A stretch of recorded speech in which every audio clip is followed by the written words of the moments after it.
Hello guys, good morning. For today's video, ato ni siya karong ablihan guys ang sulod sa karton. Bago pagid ko naabot guys gikan sa Cebu. Ya nakabutar na sad ko guys gikan ako ni boat ngadto niya. Ako dayon gipatawag nga akong tiyo guys kay para makatawad aning pressure tank.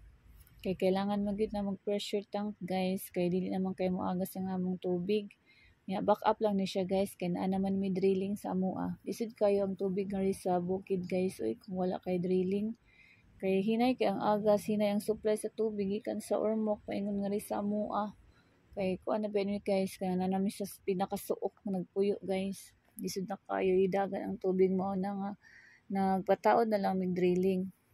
Yan, kailangan gid ni namo siyang pressure tank guys kaya nga mo ang linya sa tubig nga mong tubo ba daghan na kay mga clog up nga mga lumot nya pagtao ani niya nindot na kaayo kay kusog na kay ni siya agas di na may problema manglaba manghugas.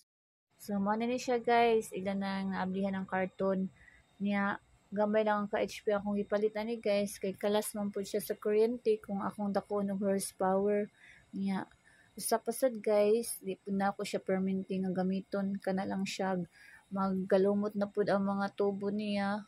Mo na sinamong pagpaandar kay kung permihon siya guys ug andar kalas man pud sa kuryente. Nya pagkatawad ni guys, ila na po ni siyang i-install. Ila na po ni batan og piping para pud na musuyop na pud siya gikan sa drilling paingon sa pressure tank. Tapos gikan sa pressure tank paingon nga to sa tubo sa among kusina mamagas na siya kusog.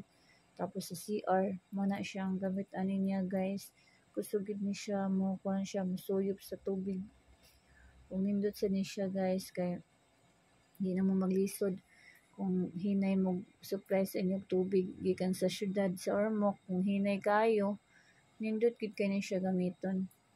So mo na siya guys yan ang gitaod tapos yan ang gitesting kung mo trip off pa siya kay basin niya og na defect guys ba.